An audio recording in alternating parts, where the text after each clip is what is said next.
Poštovane dame i gospodo, drage koleginice i kolege, dobrodošli na treći današnji panel pod nazivom Nazivi internet domena, pregled godine. Dozvolite mi pre svega da se predstavim. Ja sam Marko Knežević, vanredni profesor Pravnog fakulteta Univerziteta u Novom Sadu i bit ću danas moderator.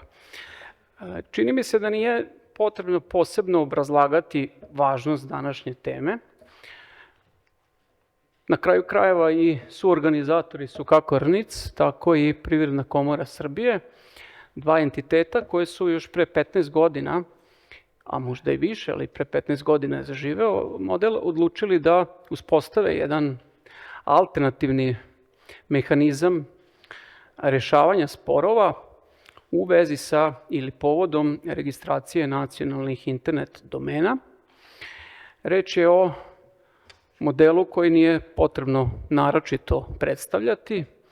Po mom dubokom uverenju, kada se kaže domenski sporovi i rešavanje zapravo domenskih sporova, misli se upravo na ovaj alternativni način rešavanja sporova pri Privrednoj komori Srbije od strane Komisije za rešavanje sporova povodom registracije naziva nacionalnih internet domena. I već samo postojanje ovakvog koncepta u ovom institucionalnom obliku, a to je već 15 godina, je dovoljno opravdanje da se učini jedan osvrt na prošlogodišnju praksu kao jedan izveštaj. I u tom smislu će gospodin Marenović izlagati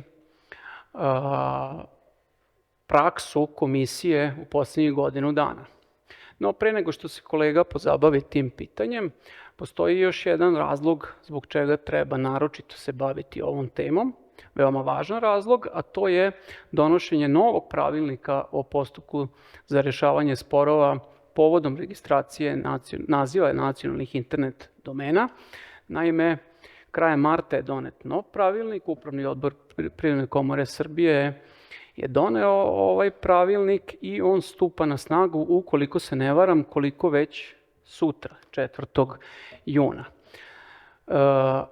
I u vezi sa tim, novine u pogledu ovog pravilnika će izložiti, pa možemo reći slobodno, dvoje ljudi koji su najzaslužniji za to, koji su odgovorni, dva redovna profesora Pravnog fakulteta Univerziteta u Beogradu, profesor Dušan Popović i profesor Marko Jovanović. Profesori, vama dajem reč, izvolite. Hvala lepo.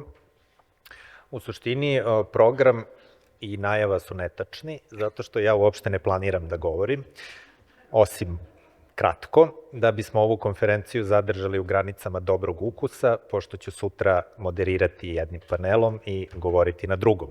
Tako da ću se truditi danas da govorim što kraće i da prepustim reč svom dragom kolegi i prijatelju Marku Jovanoviću i daću samo neke uvodne napomene da bismo se i sami podsjetili šta smo to napisali pre par meseci kada smo ovaj pravilnik sastavljali. Dakle, kao što znaju kolege iz RNIC-a, mi o donošenju novog pravilnika za rešavanje domenskih sporova razgovaramo verovatno od trenutka kad smo prethodni doneli, što je bilo 2011. godine. I umeđu vremenu smo taj pravilnik, još uvek važeći, nekoliko puta menjali i dopunjavali. Ovaj novi pravilnik je, kao što vidite, usvojen u martu, krajem marta ove godine. On je stupio na snagu u aprilu i njegova primjena će početi od 4. juna. Mi smo prilikom rada na ovom novom pravilniku se usredsredili na 3 oblasti, na 3 ključna pitanja. I verovali ili ne, nekakav najveći prioritet su nam bila terminološka usklađivanja, zato što smo imali jedno konstantno nerazumevanje, pa čak i pred sudovima, o tome kakva je pravna priroda ovog postupka. Dakle, mi smo, kada smo onaj prethodni, odnosno danas još uvek važeći pravilnik pisali, imali dilemu kako da na srpski prevedemo izraze panel i panelista. To nam je zvučalo suviše neozbiljno da bi se tako nazvala lica koja rešavaju domenske sporove. I onda smo ih ipak nazvali na jedini mogući način na srpskom jeziku arbitar i arbitražno veće, pri čemu ovo nije arbitraža. Pokušali smo na sve nepravne načine, pisanjem nekakvih uputstava, stavljanjem obaveštenja na sajt i tako dalje, da svima stavimo do znanja da ovo nije arbitraža, već jedan alternativni način rešavanja sporova, nalik arbitraži, ali izgleda da smo tad napravili tu grešku što nismo se dosetili onoga čega smo se kasnije dosetili i da promenili terminologiju. Tako da smo zaista imali neke probleme i u praksi, nerazumevanja prirode ovog spora, pokušaja primene zakona o arbitraži na ovakve sporove, čemu nema mesta. Druga značajna izmena koju imamo u novom pravilniku jeste da se po uzoru na UDRP pravila, dakle jedinstvena pravila za rešavanje sporova, domenskih sporova, koja važe za generične nazive domena i za jedan broj ovih nacionalnih geografskih naziva domena, uvede mogućnost da sporove rešava stručnjak pojedinac, dakle ovo nam je nova terminologija, nije arbitar, nego je stručnjak pojedinac, i da samo na zahtev stranke se formira veće stručnjaka, tako da zapravo po pravilu će sporove od sutra rešavati stručnjak pojedinac. I treća izmena se tiče proširenja predmeta spora i na pravo zaštite oznake geografskog porekla, a ne samo na žig. U vezi sa ovim terminološkim usklađivanjima, hteo bih samo da napomenem da je u izradi novi sajt komisije, gde ćemo se dodatno potruditi da ovu novu terminologiju približimo svima. Izrada takođe je u toku jednog vodiča kroz novi pravilnik u saradnji sa RN-icom, tako da to možete očekivati u naredna 2 meseca. Hajde baš da ne postavljamo sebi neke strogi rokove. Ono o čemu bih hteo da nešto kažem još pre nego što dam reč kolegi Jovanoviću, jeste upravo ova mogućnost da sada spor vodi i nosilac prava zaštite oznake geografskog porekla. Ova izmena je posledica usklađivanja sa pravom Evropske unije, kao što vidite sa uredbom Evropske unije o zaštiti geografskih oznaka za zanatske industrijske proizvode i sa uredbom Evropske unije o zaštiti geografskih oznaka za vina, rakije i poljoprivredne proizvode, gde zapravo se od država članica Unije, pa i od nas koji se usklađujemo s pravom Evropske unije, traži da se i nosiocima prava zaštite oznake geografskog porekla omogući zaštita koju imaju nosioci žiga u odnosu na nazive internet domena, tako da u tom smislu je bilo nužno da se na ovaj način izmeni ova odredba, tako da sada među onim kriterijumima za rešavanje spora imamo nešto drugačiji prvi kriterijum koji sada glasi da je naziv nacionalnog internet domena istovetan predmetu tužiočevog žiga ili tužiočevog prava zaštite oznake geografskog porekla ili da mu je sličan u meri da to može stvoriti zabunu i dovesti u zabludu učesnike u prometu.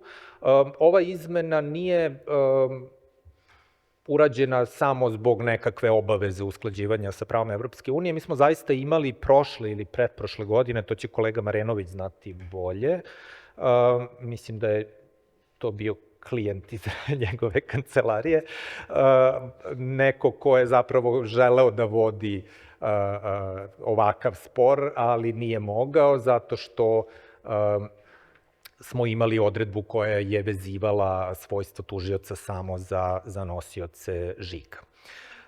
I ovo je bio taj moj kratki deo izlaganja, a sada će nastaviti moj kolega Jovanović. Hvala najlepše. meni dobar ukus i osjećaj za meru očigledno neće biti prepreka da vam se ponovo obratim i šta više uživaću u tome zato što kada predajemo pravo mi često govorimo o tom nekom mitskom biću, zakonodavcu, nekom apstraktnom, bezličnom entitetu čije namere mi pokušavamo da prodremo, a u ovom slučaju izmene na kojima smo profesor Popović i ja radili, dakle, kao što vidite, oni koji su radili na tim izmenama imaju vrlo ljudski lik i bit će nam jako drago da sa vama progovorimo o tome zašto su izmene išle u ovom pravcu i da odgovorimo na potencijalna pitanja koje vi u vezi sa tim budete imali. Pored ove mogućnosti, pored ovog proširenja aktivno legitimisanih lica, velika izmena, jedna od 3 te velike izmene koje dolaze u novom pravilniku, jeste uvođenje mogućnosti da se postupak rešavanja domenskog spora vodi pred stručnjakom pojedinca. Do sada, zaključno sa današnjim danom, jedina mogućnost je bila da taj spor rešava tročlano veće. Međutim, od sutra postojeća mogućnost da to bude i samo pojedinac, što je u najvećoj meri posledica usklađivanja sa UDRP pravilima.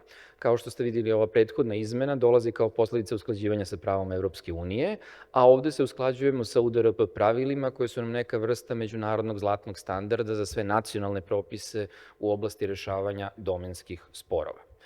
Pored ovog, hajde da tako kažem, formalnog razloga, postoji jedan suštinski razlog zašto smo odlučili da u ovom trenutku krenemo sa ovim izmenama, a to je poboljšanje efikasnosti i ekonomičnosti postupka. Ukoliko spor rešava pojedinac, očigledne su prednosti na planu brzine odlučivanja i na planu troškova odlučivanja. Sa druge strane, trebalo bi da kažemo nešto i o tome zašto baš u ovom trenutku smo se opredelili da napravimo ovu vrstu usklađivanja.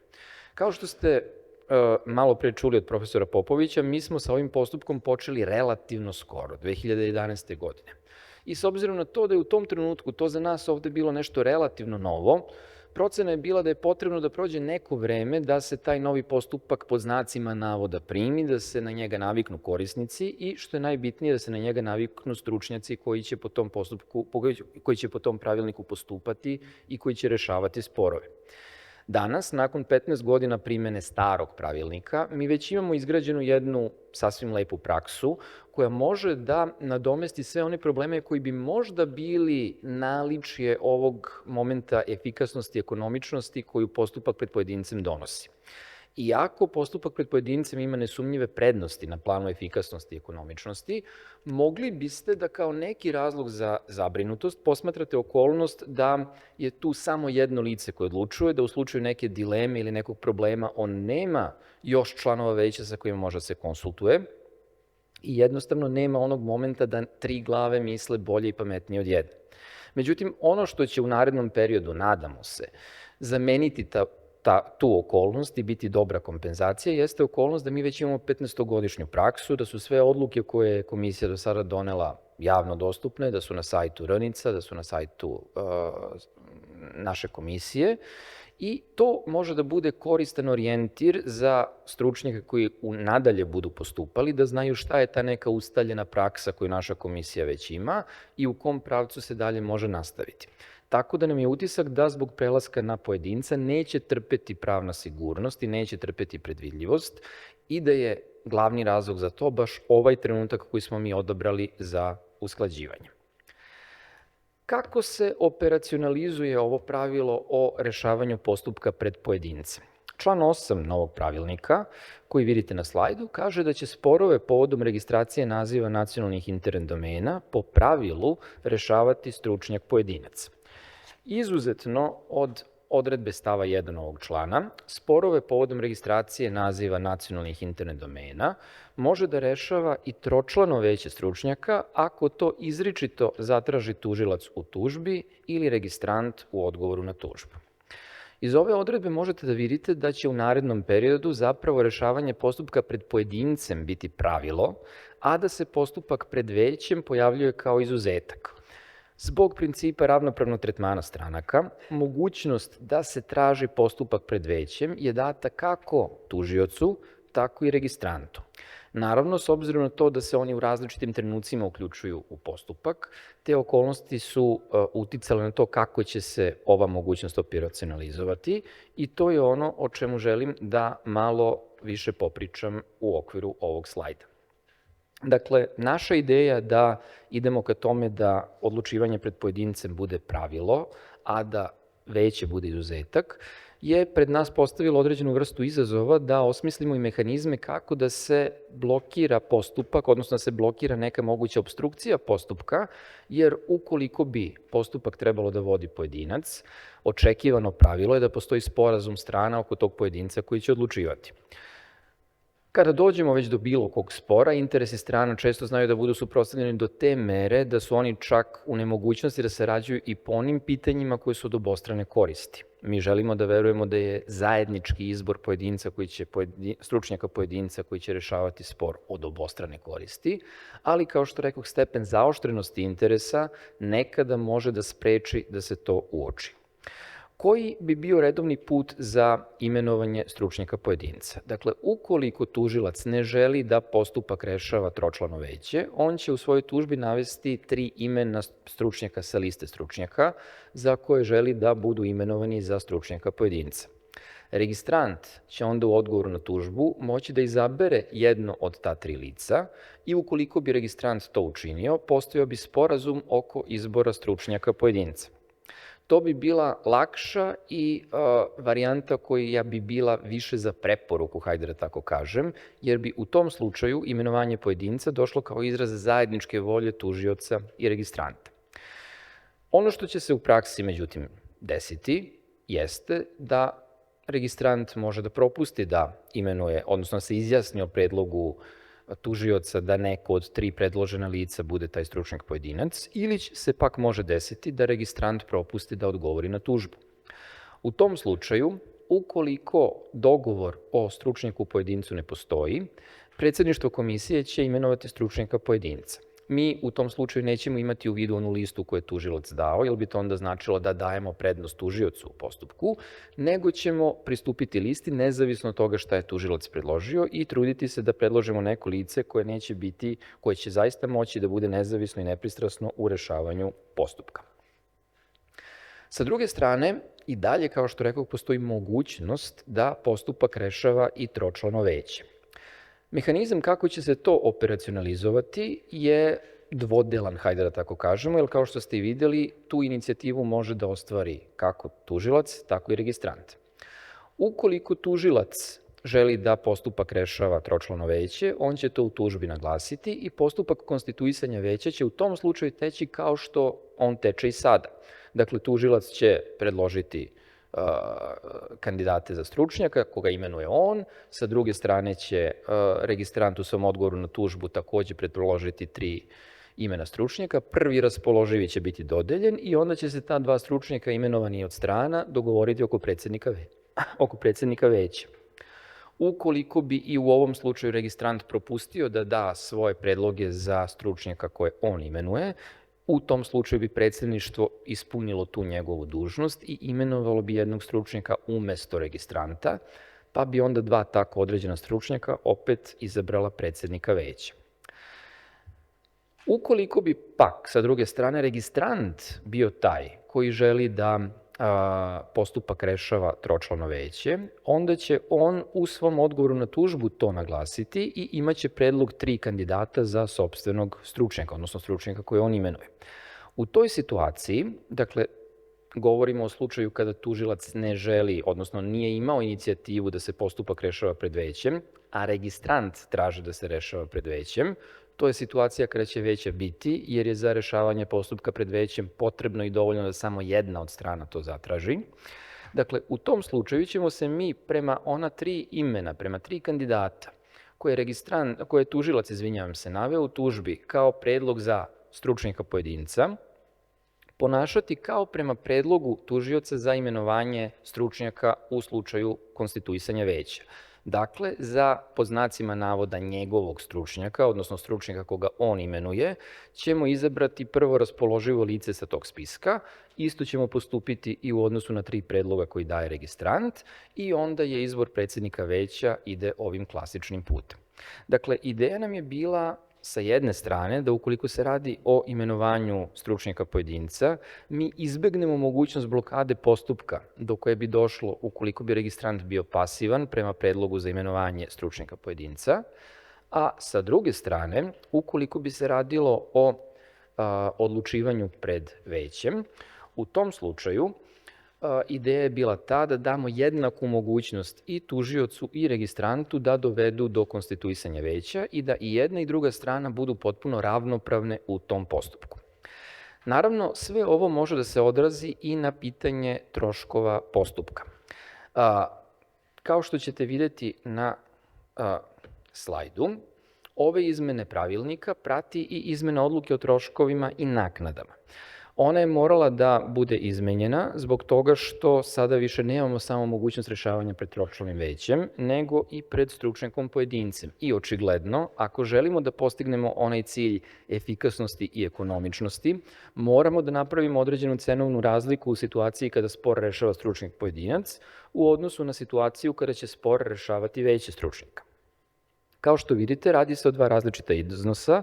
U prvom slučaju ta naknada iznosi 180.000 dinara, a u drugom slučaju ta naknada iznosi 300.000 dinara.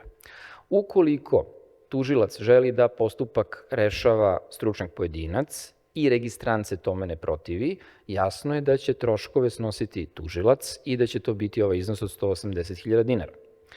Ako sa druge strane, ako tužilac želi da postupak rešava tročlano veće, s obzirom na to da se radi o njegovoj inicijativi, on će podneti u celokupnom iznosu dužnost plaćanja ove naknade od 300.000 dinara. Međutim, imamo i onu treću situaciju, a to bi bio slučaj kada spor rešava veće stručnjaka, ali na inicijativu registranta. U toj situaciji, tužilac kao aktivno legitimisan i kao neko pokreće postupak će plaćati naknadu od 180.000 dinara, a registrant kao onaj učesnik u postupku, kao ona strana u sporu koja traži da se on ne rešava pred stručnjakom pojedincem, što je redovno rešenje, već pred većem, što je izuzetak, će imati obavezu da podnese teret troškova razlike između 300 i 180.000 dinara. Dakle, na njemu će biti da doplati 120.000 dinara pod znacima navoda za svoju želju da spor rešava tročlano veće, a ne stručnjak pojedinac. Naravno, kao što možete da pomislite, i u ovom delu smo morali da razmišljamo o mogućnosti blokade postupka, jer kako lakše blokirati postupak nego uskratiti isplatu. Ukoliko bi tužilac propustio da plati naknadu u rokovima koji su određeni, sankcija pod znacima navoda je to da komisija neće preduzimati nikakve radnje dok tužilac ne izmiri svoj dug. Sa druge strane, ukoliko bi registrant koji je tražio da spor rešava tročlano veće, propusti da plati tih 120.000 dinara kao razliku između ove dve visine naknade, ono što će biti sankcija jeste da će se smatrati da kada istekne rok za uplatu, da je registrant odustao od svog predloga za to da postupak rešava tročlano veće, vraćamo se na ono što je zapravo bio tužiočev predlog i spor će rešavati stručnjak pojedinac.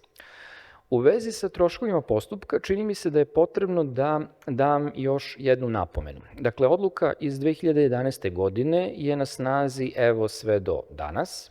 Sutra će ona biti izmenjena i logično je da je došlo do određenih korekcija iznosa. Prema sada važećoj, do danas važećoj odluci, ovaj iznos od 180.000 dinara je bila naknada koja se plaćala u slučaju da je tužilac pravno lice. Ukoliko bi tužilac bio fizičko lice, iznos naknada je bio manji. Mislim da smo svi ovde sigurni da iznos od 180.000 dinara 2011. i 2026. godine nema istu vrednost, iako se nominalno radi o istoj sumi. Međutim, ono što smo mi morali da imamo u vidu prilikom razmišljanja ovim naknadama jeste bila i jedna druga strana određivanja vrednosti ovih naknada. Dakle, ono što se primećuje u praksi, ne samo našoj, nego i stranoj, jeste da visina naknade za postupak rešavanja domenskog spora često predstavlja onu marginu do koje su registrant i tužilac spremni da se nagode. Ili da to prevedemo u neke malo brutalnije kategorije. Dakle, to je onaj iznos koji bi cybersquatter mogao da potražuje od tužioca za ustupanje domena, a za izbegavanje postupka pred komisijom. Naša ideja je bila da iznos postavimo u nekoj visini koja će omogućiti sistemu da funkcioniše, a koja opet sa druge strane neće biti takva da svojom visinom podstiče ovu vrstu vankomisijskog poravnanja koje po našem mišljenju ne bi trebalo da se dešava.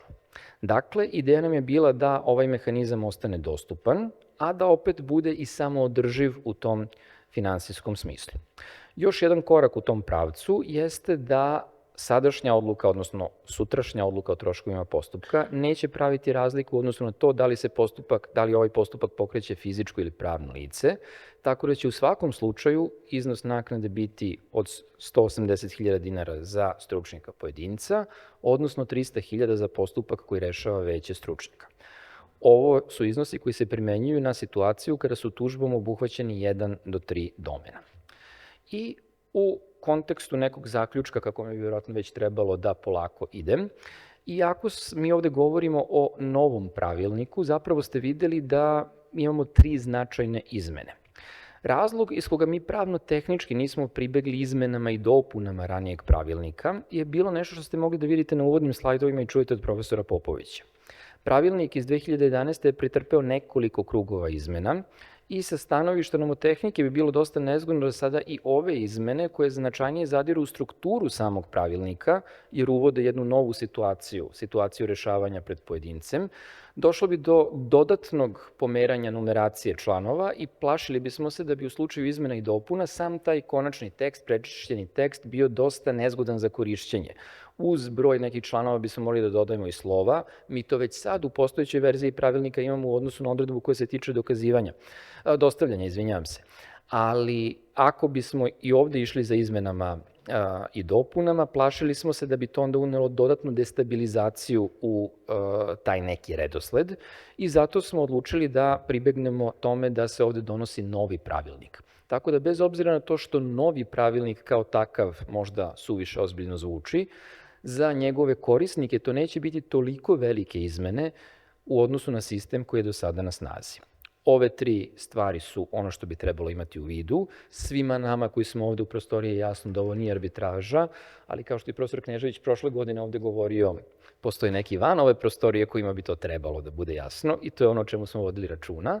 A najznačajnija izmena ovde zapravo za sve nas jeste proširenje kruga aktivno legitimisanih lica i ova dodatna mogućnost, odnosno nova mogućnost vođenja postupka pred pojedincem. Hvala najlepše.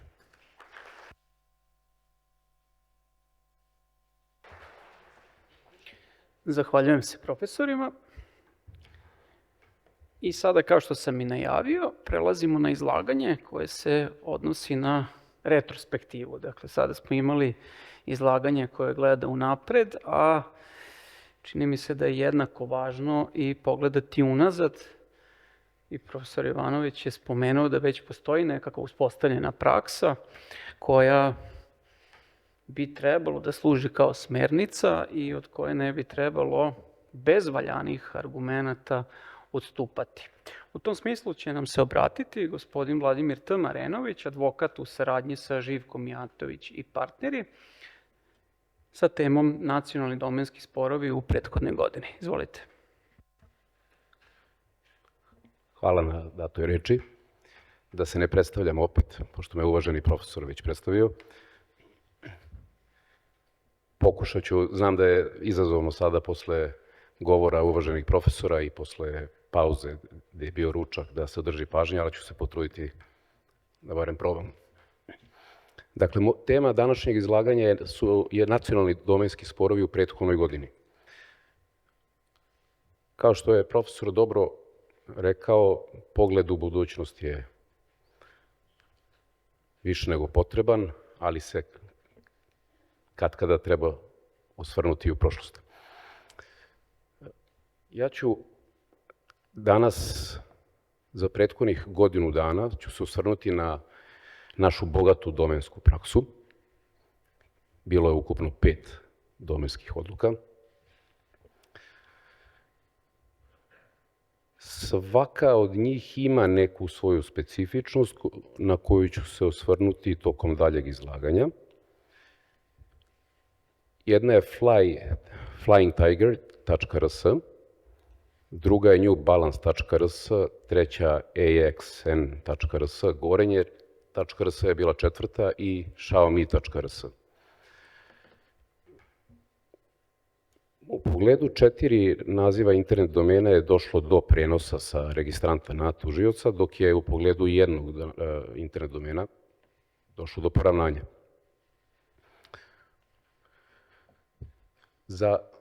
Za mlađe kolege ili uopšte kolege koji se odluče da krenu putem sjajne i perspektivne karijere stručnjaka od sutra, osvrnuo bi se kako izgleda, ukratko bi se osvrnuo kako izgleda taj postupak rešavanja domenskog spora. Dakle, Komisija za rešavanje sporova je nadležno telo. Postupak po pravilu traje 2 meseca, može se izuzetno i produžiti. Ono što je žila kucavica tog postupka je takozvani tripartitni test. On se svodi na to da li su ispunjeni uslovi za prenos ili prestanak domena. Prvi uslov je istovetnost još danas, istovetnost predmeta tužiočevog žiga sa nazivom internet domena ili bitna sličnost. Drugi uslov se tiče postojanja legitimnog interesa registranta i treći uslov se tiče savesnosti registranta. Svaki od ovih uslova ima neke svoje izazove, interpretacije, kako kod stranih tela koje rešavaju domenske sporove, tako i kod nas. Kasnije ću se osvrnuti na to. Sa aspekta prvog uslova, da li postoji istovetnost ili ta takozvana zbunjujuća sličnost. Kad se sagleda taj uslov u kontekstu ovih 5 odluka koje sam spomenuo, nije bilo mnogo dilema i nedoumica. Taj prvi uslov je po pravilu on najmanje izaziva nedoumice jer je jednostavan. Iako bih se ja osvrnuo u tom delu, pa recimo novim pravilnikom je moglo da se možda drugačija formulacija uvede, jer čini mi se da je formulacija preuzeta iz UDRP regulative, gde je prosto možda u dobroj meri prepisano. Ono što pozdravljam, to je uvođenje novog prava, to je oznake geografskog porekla, što je sjajna stvar i pozdravljam, plod ranijih diskusija. Međutim, ostaje nedoumica da li žig treba da je u važnosti na teritoriji Republike Srbije. Podrazumeva se da, ali to nije navedeno. Da li žig treba da bude ranijeg datuma u odnosu na domen? Reklo bi se da, ali ne proizlazi iz ovoga, samo se traži istovetnost.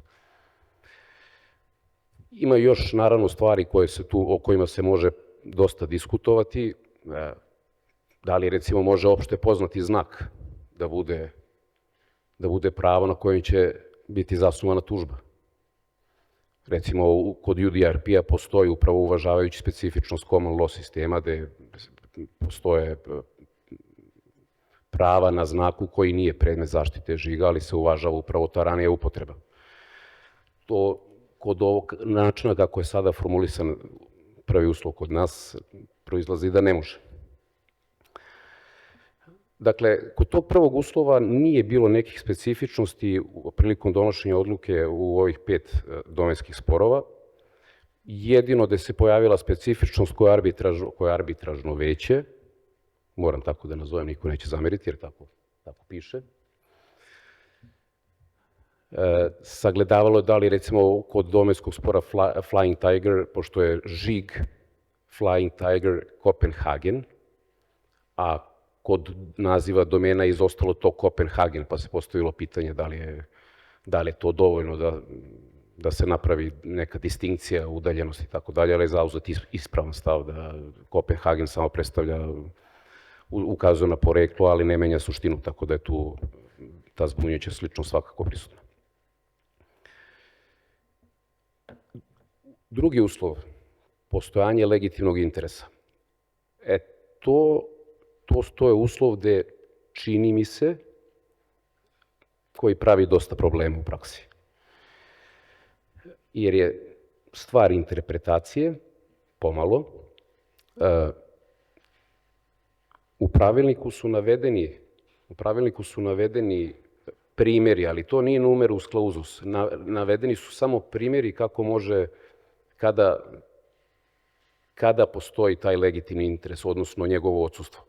Ono što je specifično, to je način formulisanja tog drugog uslova, na negativan način, da ne postoji. Sad postavlja se pitanje, s obzirom da je tužilac aktivno legitimisan, pokreće postupak, on treba da dokaže da registrant nema legitiman interes. Ljudi i kolege koji se bave procesnim pravom znaju da je dokazivanje negativne činjenice jako zahtevno ili nemoguće, tako da se u praksi zapravo stvorio mehanizam, naravno u VAJP-ovoj praksi koju smo mi, čini mi se, uspešno preuzeli ovde, da tužilac prima facie učini verovatnim da registrant nema legitiman interes. Tako da se onda teret dokazivanja zapravo prebacuje na registranta, gde nastaje onda obaveza za registranta da dokazuje da ima legitiman interes. Primjeri koji su navedeni u kontekstu legitimnog interesa, pojavljivali su se u praksi, ne u ovih 5 odluka, ali u ranijim odlukama se pojavljivalo, recimo, šta se dešava kada registrant ima poslovno ime. Ima privredno društvo ili PR, registrovan, na primjer, pre internet domena. Da li je to činjenica postojanja poslovnog imena, da li je to dovoljan legitiman interes? To nije ovde, ne proizlazi iz ovoga. Ovo, ponavljam, nije numerus clausus, ali čini mi se da bi to trebalo smatrati da to jeste postojanje legitimnog interesa. Ono što je u praksi domenskoj kod nas uglavnom se svodi na to da se svodi taj uslov 2, da li su bili u poslovnom odnosu tužilac i registrant, da li je tužilac dao dozvolu registrantu da koristi žig, i čini mi se to je više manje po automatizmu i automatski se onda smatra da je i drugi uslov ispunjen, ne sagledavajući nekada i možda neke druge okolnosti koje postoje. Ovde, recimo, u slučaju Flying Tiger domenskom sporu, veće je ispravno zaključilo da registrant koji posluje u oblasti obuće, da nije mogao osnovano tvrditi da nije znao za poznati danski brend. Inače, registrant u tom slučaju je bilo privredno društvo koje se bavi trgovinom vezano za garderobu. Inače, registrant nije odgovorio u tom, nije dostavio odgovor na tužbu.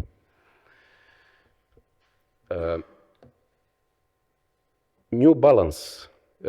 Apelujem na stručnu javnost da nađe vremena i da pročita predmet. Jako je zanimljiv iz nekoliko uglova. New Balance je reč generičkog značenja s jedne strane, enciklopedijskog, rekao bih i poprilično prisutno u svakodnevnom govoru. S druge strane, postoji nosilac žiga koji se pojavio kao tužilac u domenskom sporu koji ima žig registrovan daleke 85. u reči. Na internet domenu je bila postavljena prezentacija koja nikakve veze nije imala sa garderobom. Registrant je uzeo aktivno učešće u sporu, dostavljao je dokaze, izjave, veće je to cenilo i utvrdilo da nije postojao legitiman interes registranta.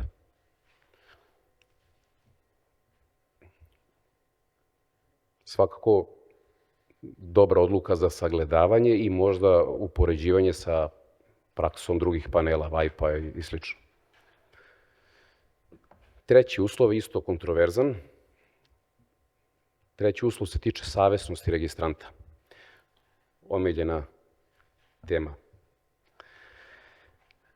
Profesor, osvrnuo bih se na ovo što je profesor ranije rekao, da je pravilnik trpeo izmene ili prolazio evoluirao kroz vreme od 2011. Pa je tako, recimo, ovaj uslov, taj treći uslov da je domen, nekada je taj uslov bio formulisan na malo drugačiji način, gde je rečica sada stoji ili, ali nekada stajalo i, da je registrovao i koristio. Na oko beznačajna promjena, ali 2019. je promenjeno iz i u ili.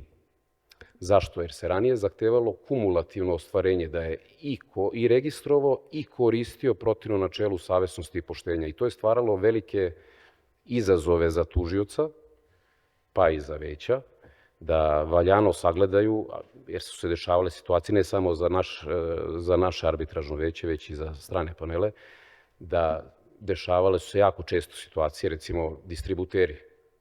Distributeri dobiju ugovor o distribuciji, registruju domen i šta se dešavalo? Znači, oni su ga registrovali su ga u dobroj veri, koristili su ga u dobroj veri, prestane ugovor o saradnji, ugovor o distribuciji, šta se dešava? Nosilac žiga zaključi ugovor sa drugim distributerom, ali i bivši distributer pravi problem, neće prenese domen. Sad treba dokazati da je on registrovao i koristio domen u lošoj veri, a nije. Sve je to radio na osnovu ugovora. Ili u nekoj drugoj formi dozvole nosioca žiga. U predmetu EXN.rs, isto jako zanimljiv predmet, apelujem da obratite pažnju i da ga pročitate, jedna specifična pojava koja postoji, javlja se često kao jedan vid, u najširem smislu reči cyber squatting, ali svakako je jedna vrsta zlonamernog ponašanja, zove se cyber flying. Budući tužilac, odnosno nosilac žiga, pošalje pismo opomene postojećem registrantu, traži od njega da izvrši prenos domena, a šta uradi registrant? Registrant bude proaktivan, pa prenese domen na drugo lice ili promeni ovlašćeni registar ili izmeni detalje vezano za registraciju i ometa postupak. Ovde u ovom slučaju je jako zanimljivo bilo, jer postoje okolnosti koje su zaista retke, ali se dešavaju. Prvo, došlo do cyber flyinga, gde je praktično zametan trag, gde nije moglo, teško se ulazilo u trag registrantu, a onda u jednom trenutku kada su vršene poslovne promene na strani tužioca, da je menjan distributer i tako dalje, ovlašćeni registar je dobio nalog da obnovi domen i tužilac je dobio potvrdu da je domen uspešno obnovljen. Međutim, naknadnom proverom je utvrđeno da je došlo do nekog tehničkog problema i da zapravo domen nije bio obnovljen. Prvog minuta nakon isteka važnosti domena, domen je registrovalo treće lice. U jednoj minuti nakon isteka važnosti. To je bilo posle ponoći. Dakle, mnogo okolnosti postoje koje ukazuju na nesavesnost registranta. Dakle, to su sve okolnosti koje se moraju sagledati i u tom smislu ovaj predmet čini jako interesantnim. I po tim okolnostima možda i odstupa od onog kalupa uobičajenih domenskih sporova, barem u našoj praksi. Ovo je specifična procesna situacija predviđena pravilnikom. Dešava se da se pokrene postupak podnošenja tužbe i da naknadno dođe do poravnanja između tužioca i registranta.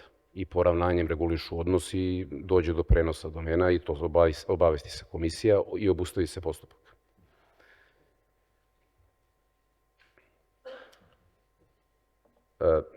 Ovo sam ukazao već na ovaj predmet New Balance, pa se ne bih na to zadržavao. Tu se postavlja pitanje, skloni smo svi kao panelisti, pa i kao ljudi pravdoljubivosti, ili barem težimo u tome, svako ima neko shvatanje tih kategorija, pravičnosti, pravdoljubivosti, legitimnosti. neretko moj dojam, što sam mogao da vidim u našoj domenskoj praksi, da arbitražna veća, ranije, sutra stručnjaci, da ugrađuju osjećaj pravičnosti u svoje odluke i na neki način aboliraju propuste tužioca. Na koji način? Ako nosilac žiga ima aktivnu medijsku kampanju, ovo otvaram kao pitanje, ne implicira odgovor, ali ako ima aktivnu medijsku kampanju, da će ući kroz par meseci na tržište, neko drugi registruje domen. Da li je to, mislim, ovo otvaram samo pitanje, ne implicira moj odgovor, da li je to propust nosioca žiga da zauzme na odgovarajući način zauzme digitalni prostor, ili je to oportunizam registranta? Bilo je par domenskih odluka gde se moglo postaviti tako stvari, ali svakako New Balance je, eto, meni privukao pažnju predmet, jer generička je reč, davno registrovana, nosilac žiga nije pokazivao interes, šta više, propustio je da blagovremeno obnovi domen, propust. Na internet prezentaciji je bio blog, ni na koji način nije bio povezan sa tužiocem, ali eto, primenjena su pravila, utvrđeno je da su ispunjeni uslovi za prenos i došlo je do prenosa.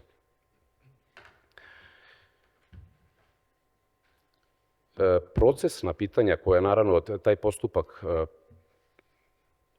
povodom internet domena ima svoje neke specifičnosti koje nemaju utemeljenje u ZPP, u Zakonu o parničnom postupku, naravno. To je pitanje usmene rasprave, mogućnost produženja roka. Ono što, recimo, naknada registracionih troškova koji nisu mali, oko 1500 evra, znači, dakle, tužilac želi da povrati neko svoje pravo, odnosno domen, izložen je trošku, uvek se konstatuje na kraju odluke da nema pravo na povraćaj. Ali evo, otvaram pitanje sada, da li ima pravo na naknadu štete, da pokrene posebnu parnicu protiv registranta koji ga je svojim ponašanjem izložio troškovima. 1500 evra, sutra 300.000 dinara.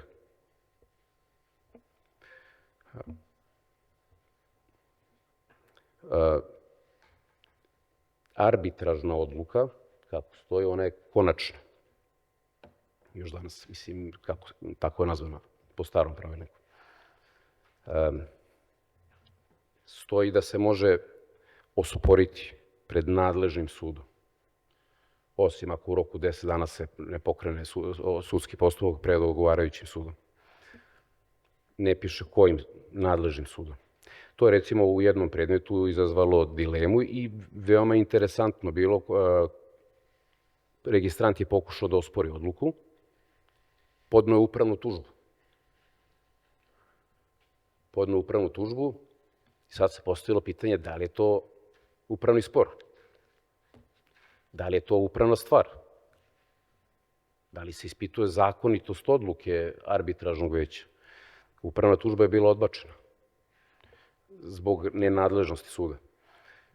Koliko se sećam, bile su pre toga još dve odluke, jedna je davna, IBM.rs, mislim da ima sigurno 10 godina. Registrant je osporio odluku arbitražnog veća i predmet je otišao podnošenjem tužbe nadležnom sudu i predmet je otišao, završio na Vrhovnom sudu, Vrhovnom kasacionom sudu u to vreme. Odbijen je tužbeni zahtev na kraju, ali je svakako predmet, mogu i profesori me isprave ako grešim, mislim da je predmet bio u toku, status je bio u toku, pending, otvoren, pa 10 godina. Ili 8-9 godina. Tako da, Za kraj bih izneo neku statistiku koja može biti interesantna za dalje razmatranje. Ukupno 56 postupaka je bilo u našoj domenskoj praksi.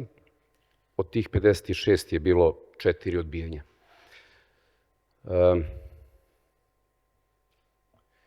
Meni je to interesantna statistika jer sam je poredio sa VAJPO, recimo u posljednjih 5 godina koliko je bilo ukupno odluka, koliko je bilo odbijanja. I procentualno gledano kod nas je recimo 4% ukupnog broja odluka, 4% se odbija, a kod VAJPA je 6 posljednjih 5 godina proseka. Što deluje onako beznačajno, ali svakako možda jeste nešto za razmatranje. Za kraj, ovakvi skupovi su jako dobri jer čini mi se da su i prošli put iznedrili jako dobre stvari.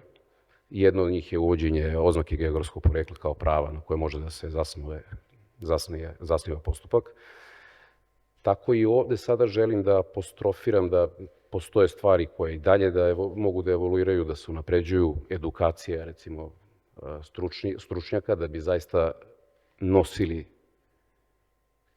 taj naziv kako treba, neke edukacije svoje da ne bude prepušteno ljudima na njihovu ocenu šta znači dovoljna edukacija. Na kraju krajeva je bodovanje, da se razmisli o tome, to postoji svuda kao standard. Da se naravno u perspektivi razmisli možda o uvođenju nekih drugih instituta koji postoje u VAJPO i drugim panelima, recimo takozvani reverse domain name hijacking. Bilo je postupaka kod nas koji su apsolutno zasluživali to. To su situacije kada tužilac pokreće postupak, a znajući da nema pravo, praktično pokušava da, upotrebit ću tu reč, da otme domen od legitimnog nosioca. Po mom mišljenju bilo je takvi slučajeva i kod nas, ali nije bilo uporišta da se taj stav zauzme. Tako da eto i to je nešto što mislim da je moglo da se uvede ovim pravilnikom. To je to što se mene tiče. Ja se izvinjavam na probijanju vremena, ali pošto sam advokat, ja još manje imam meru za dobar ukus u odnosu na profesore, tako da hvala vam svakako na pažnji.